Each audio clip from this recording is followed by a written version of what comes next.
everyone! Today I'm going to make miito sauce, which is the Japanese version of Bolognese. I have all the ingredients here, so let's start cooking.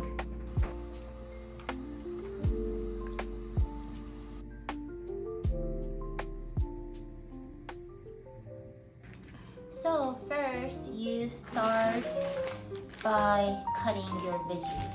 So I have mushrooms, onions, this is sweet onion, and I have some carrots left over.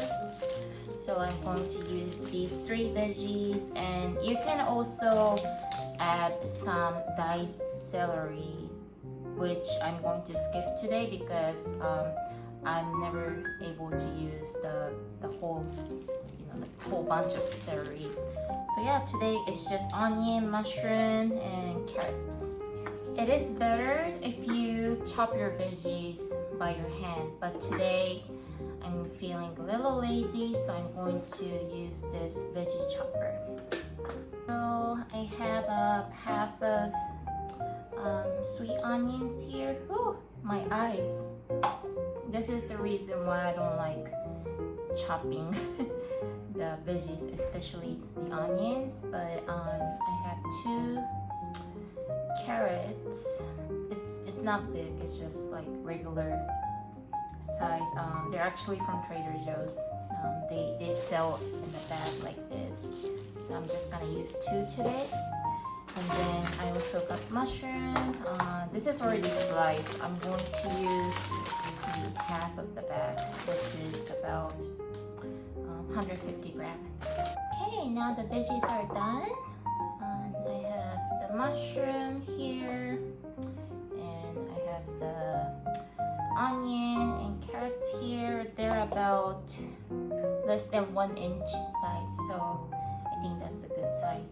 And as for meat, today I am going to use lean-ish ground turkey. It's a 93% lean, 7% fat, and this is 20 ounce.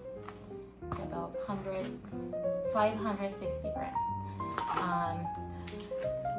Traditionally, when you make Japanese meat sauce, we use aibiki-niku, which is half ground pork and half ground beef. But today, I like to keep it healthy. I have a wedding coming up, so we'll use this. And if you like, you can also use ground chicken, which is another healthy option. Or if you like to enjoy the full flavor of it with a little bit of fat, you can also use ground pork or ground beef. So today I am going to use this wok for making the sauce because the other pan that I have, they're not deep enough for the sauce. You heat up the pan. My setting is medium right now, and you spray some olive oil. I'll probably need more than this later, but this is good for now. And then I have the frozen garlic. I'm just gonna use all of it. You can also use the fresh chopped garlic, or if you like to add some more later, you can also do garlic powder. Now, once garlic starts cooking, I am going to add onions and carrots first. Mushroom later, because carrots and onions, they are, they're harder. They're not soft though, so it's going to take some time to cook these veggies. Once the color of onions started to become more clear or transparent, you're going to add the mushrooms.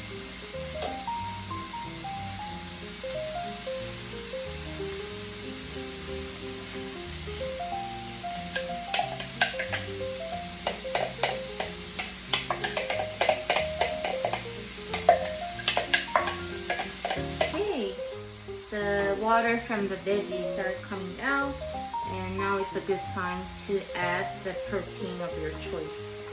Today I'm using turkey. Now the turkey is about 80% cooked, so I am going to add some salt.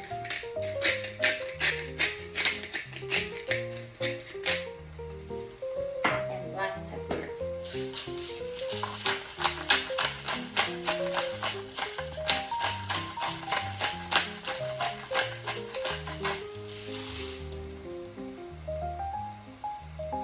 And I just picked up some oregano and thyme from my garden, so I'll just put these in there too, just add some extra flavor.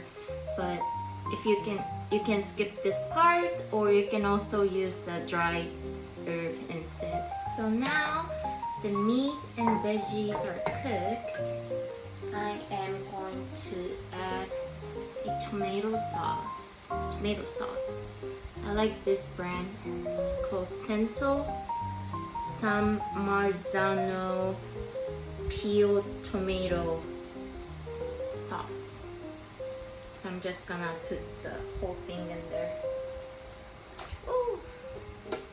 This can, there's like 4 or 5 chunks of tomatoes in there, so you kind of have to break it down using the spatula or knives, or whatever utensils that you have.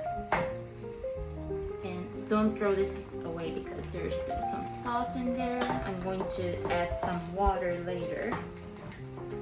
And now I am going to add some chicken bouillon.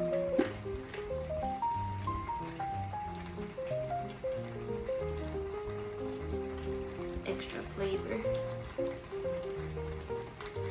I'm doing about 1 tablespoon here.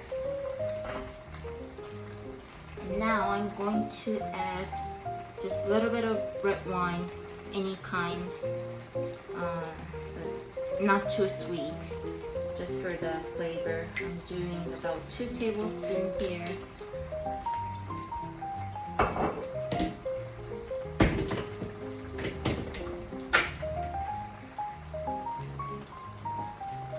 A little bit of sugar. This is the part that has been very unique when you're making the Japanese Bolognese, is that we add ketchup, Japanese sauce, oyster sauce, and soy sauce. I am going to add these 1 tablespoon each.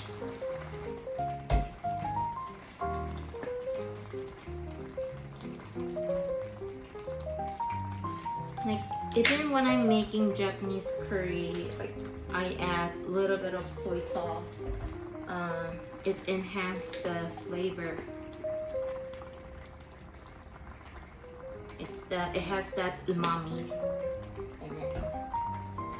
So I just add 1 tablespoon each.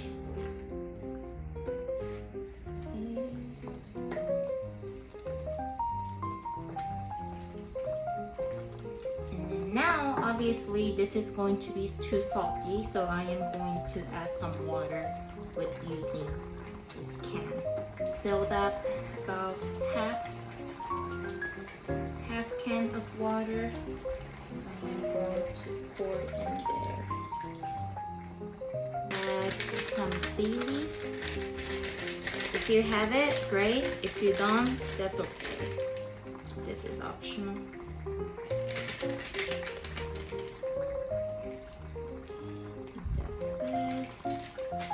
Now I am going to keep cooking this, mixing until it's nice and thick.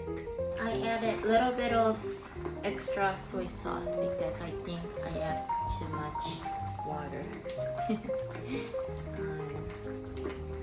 But yeah, have you tried Japanese Italian dishes? I have to say that it's different from the traditional Italian dishes, but it's good. If you haven't tried it, maybe you should. When I was living in Japan, I loved going to Saizeriya, which is the Japanese diner, like family restaurant, and they have all kinds of Italian food. It's so cheap. I think the pasta, the entree with pasta with some protein, it's like this, like meat pasta is like $3, $4. It's so tasty. Even a glass of wine there is like $2. So I still go with my family whenever I go back to Japan. Oh, and then if you haven't tried Japanese spaghetti, it's very good. Like uni, which is sea urchin spaghetti, or mentaiko, which is spicy cutthroat.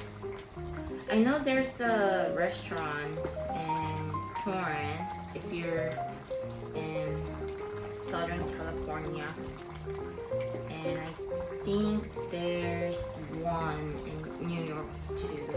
I can't really remember, but yeah, I feel like uni's pasta, sea urchin pasta it's pretty popular here in the States now. I think the sauce is almost done. Probably like another 5 minutes or so. So I'm going to start cooking the pasta. Today I'm going to use this one, bucatini. It has a little hole inside. It's like a straw. You can probably drink water with this. But I also like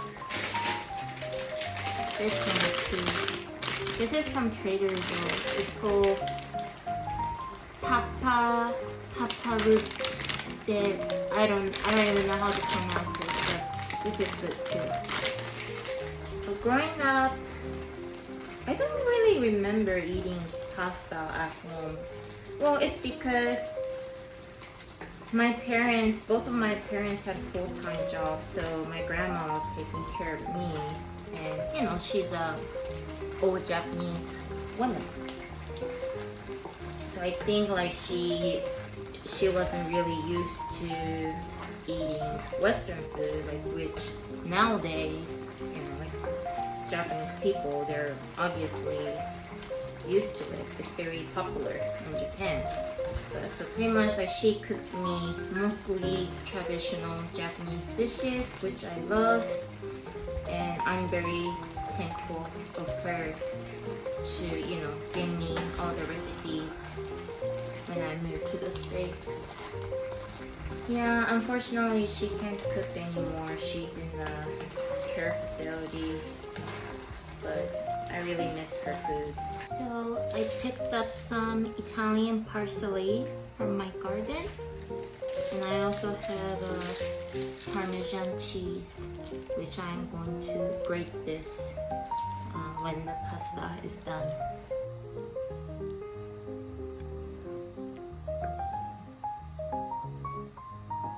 Okay, so the pasta is ready. I'm skipping one part today, that if you have time and energy, before your pasta, like right before it is cooked, you can add pasta and sauce in a different pan so that the pasta can absorb some of the umami from the sauce. Which I'm not doing it today. I'm just gonna pour over my sauce.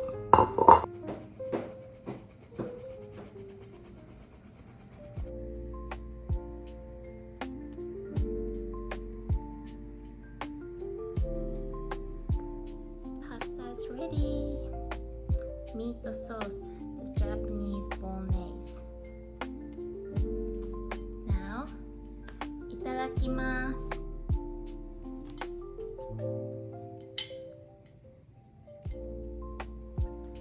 Mix it together.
I feel like I'm a messy eater. Ooh. Thank you everyone for watching this channel.